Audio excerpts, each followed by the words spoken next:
an outrage in our community. Yeah, it looks like Rob family didn't like it. A lot of people wanted to vote her out, on her next election. I remember saying to my wife, and Judge Nancy knew this, I said, hon, I wasn't there, at that trial on the custody thing. I'll tell you this, I know Judge Nancy, I'm sure she made a very careful decision, was really thinking of those kids. Yeah. And he had been acquitted. No, we're not. Yeah. All rise. Thank you. Please be seated. She called out a flag. I think it's the Brown family. We're back on the record in, excuse me, PB 2009-002244. It's in the matter of Bradford Lund.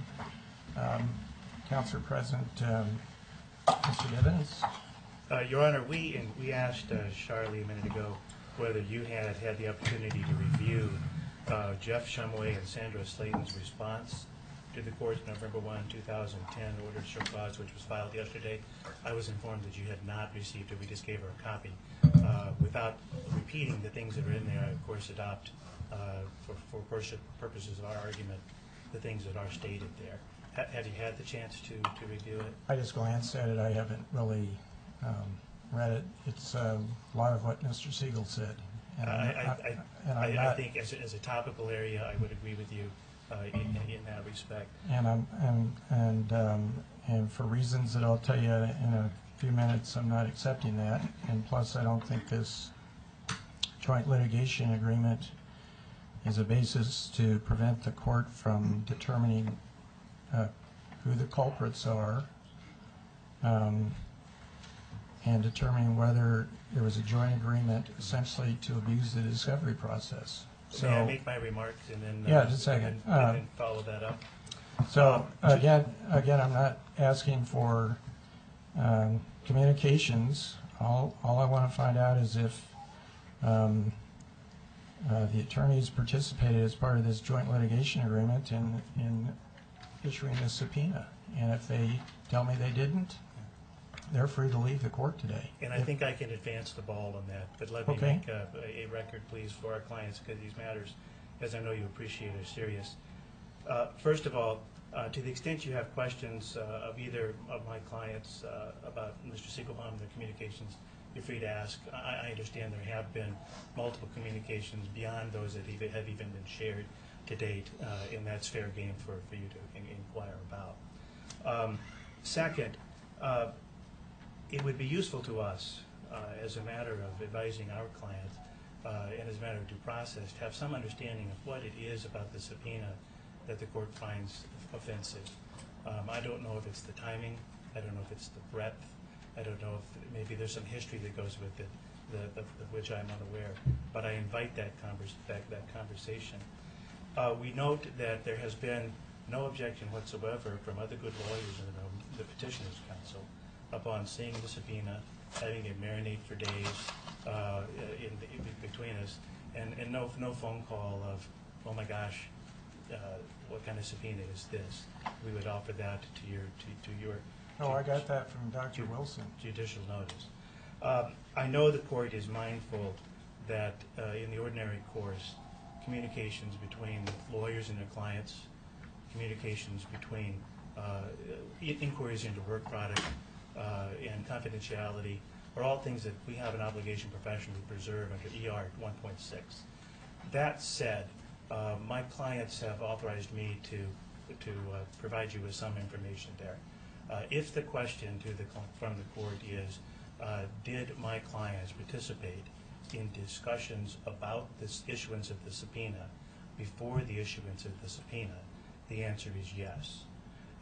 If the question is, what did clients know or say, what lawyers favored or didn't, or anything in terms of the content of those discussions, we believe and respectfully submit that that's not something that the court is entitled to know, or frankly our client entitled to give. You have mentioned a couple of times something to do with culprits. This lawyer stands here having no idea what you're talking about. If there is legal authority that you think that if I were to know about, I could be wiser and agree with you, I would invite that as well, and on any kind of expedited basis. But if the question is, did they discuss, it's yes. But I tell you that I don't believe that, frankly, under my understanding of the rules, that the court would be legitimately entitled to know that under the circumstances of the usual application of these rules. But with that in mind, Your Honor, we stand here trying to move this case forward. We know that you have taken control of the discovery, which I think is perfectly appropriate. I see no basis for this case not to move forward under your supervision and discovery. And if the question is sanctions on the subpoena, we're happy to address what we think the pros and cons of that subpoena are. But I gather that's something that you do not wish to hear further from us on.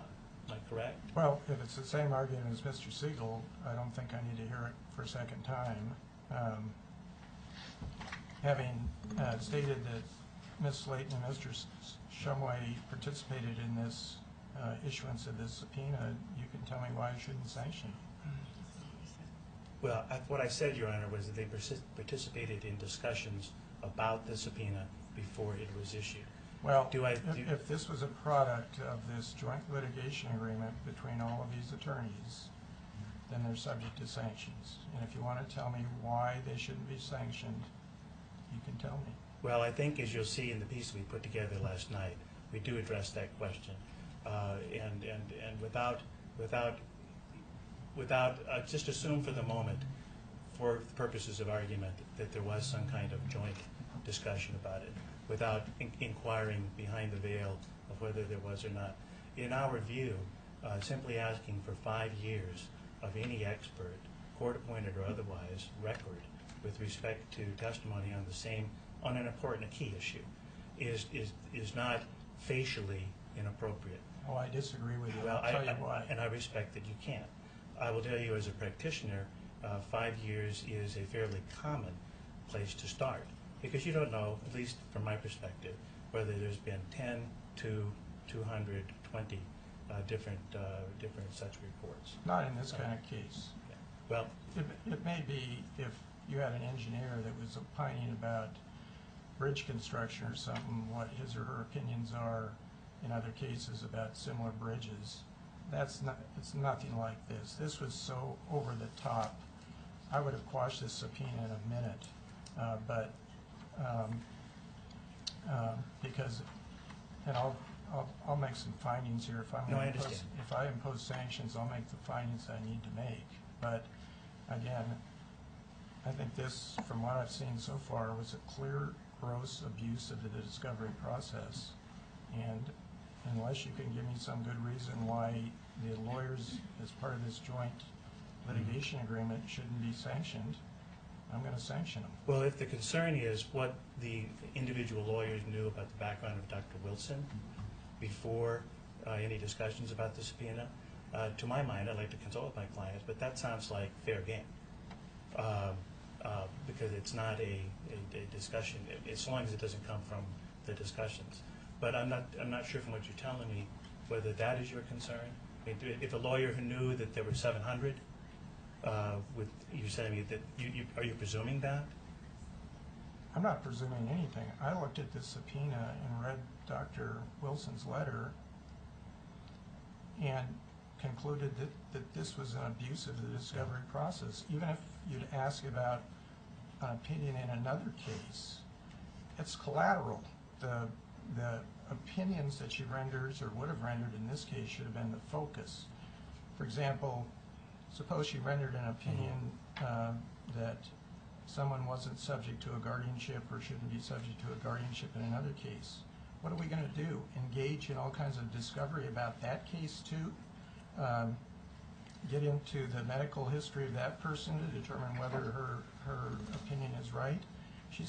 Says in his letter she's got 700 of these cases.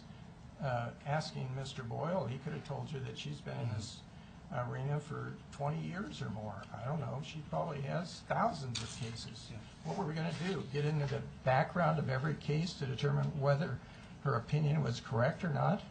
This is just all collateral, and this subpoena was not appropriate. Respectfully, Your Honor, let me offer one lawyer's observation on that.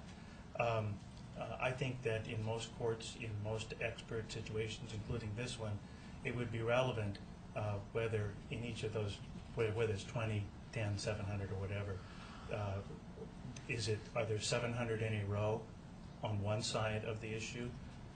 Are there 350 on each side? I beg to differ. Okay, respectfully, I do differ. Not I in this do kind of think- case where there's so many variables with mental health issues, medical issues. I just don't see any relevance to what she's opined in other cases. Again, the focus of her opinion, if she was had ever been able to render one here, should have been on how she concluded that Mr. Lunn was either not in need of a guardian and conservator or in need of one or both. Respectfully, Your Honor, I think a second thing that most lawyers would want to know would be the methodology that the expert followed in prior cases to be able to determine whether there was a difference or a variation applied here. Well, you asked her in her deposition, then, did she follow any different methodology in this case than any other case, and that would have taken care of it.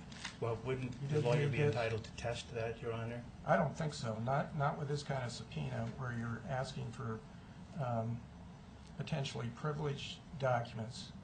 In my view, this subpoena was strictly for harassment.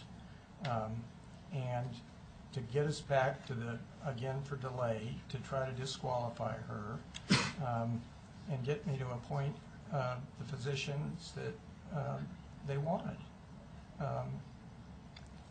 This doesn't pass the smell test. Let me have one more point, Your Honor, and then I'll answer any questions that I'm capable of to you.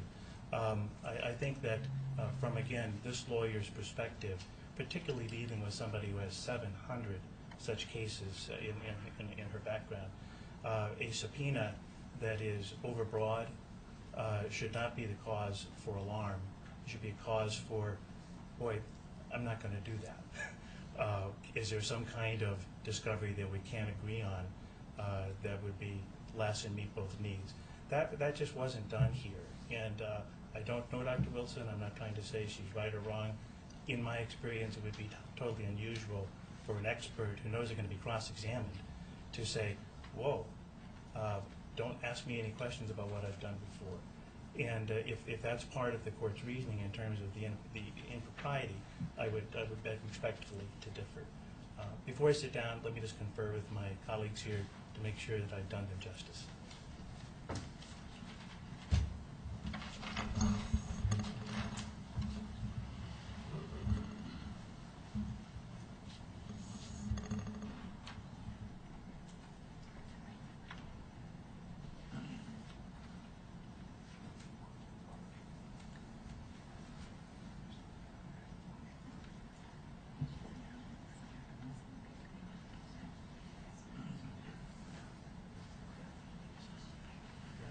Yeah, I mentioned this a minute ago, Your Honor. I now have confirmation. If the question is, what did you, Miss or Mr. Lawyer, know about certain circumstances surrounding the context in which the subpoena was issued, I believe my clients will do their best to answer that.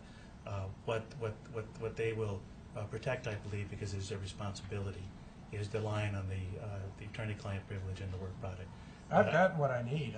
Yeah. I'm going to conclude from what you said that all of these folks, unless they get up and deny it here, that they were a part of issuing this subpoena, even though it was only Mr. Sanis' name on this.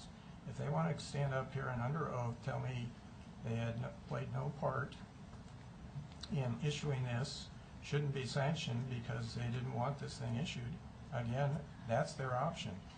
If they don't get up and say that under oath, I'm going to sanction them because I'm just going to assume that as part of this joint litigation agreement, they all participated.